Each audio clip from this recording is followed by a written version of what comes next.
দেখো পাউরুটিগুলো আমার কাটাও হয়ে গেছে, মা কাটলো। আর এখানে পেঁয়াজ আর কাঁচা লঙ্কা কেটে দিয়ে দিচ্ছে। আর আমাদের তো শুধুমাত্র পেঁপে গাছটা পড়েছে ঝড়েতে, আরও অনেক মানুষ আছে যাদের অনেক ক্ষয়ক্ষতি হয়েছে।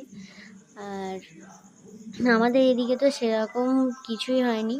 ফোনেতে দেখছিলাম সেই অনেক জায়গায় এই ঝড়ের জন্য অনেক ক্ষয়ক্ষতি হয়েছে। আমাদের এদিকে হয়েছে, হয়নি যে একবারে সেটা বলবো না, মানে ভালোই হয়েছে।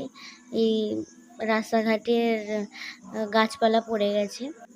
কাল থেকে তো আমাদের এখানে কারেন্টই ছিল না, আর আজকে বিকেল থেকে কারেন্টটা আপ ডাউন করছে, আসছে আর যাচ্ছে, আসছে আর যাচ্ছে। এই মাত্র কারেন্টটা এলো, 5 মিনিট এখনও আছে বলবো। আর কখন আসছে আর কখন চলে